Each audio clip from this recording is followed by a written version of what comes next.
Well, listen, you're here because we love you, but also because it's National Poetry Day.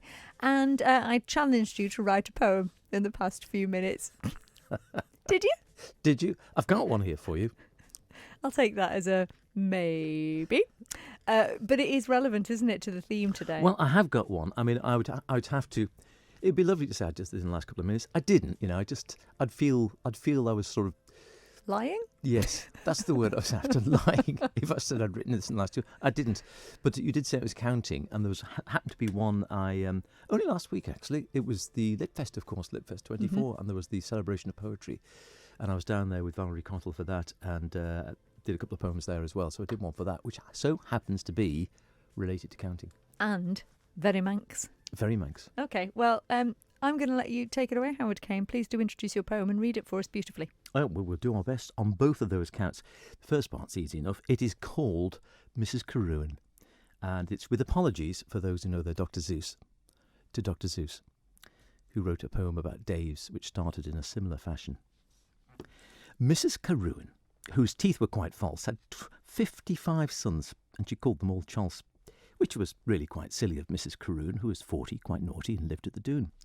And sometimes she wishes that when she gave birth, the first out was christened as This Island Earth. I say the first out as she started, ye gods, not with single or twinners or triplets, but quads. The second, perhaps Mona or Douglas or Peel, then Camera Obscura and fourth Laxey Wheel, one Skipper, one Kipper, one Queenie, one Cheeser, then a boy, Edward Peer, and a girl, Lemon Squeezer.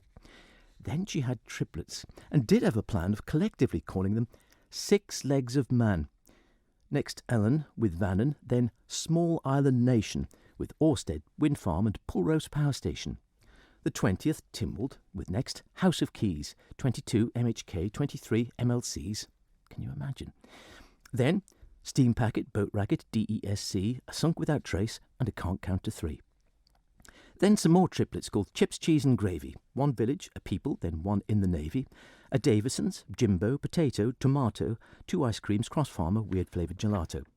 39 was a breech birth and could have been Nutter, or maybe just Qualtox, as he was a first footer.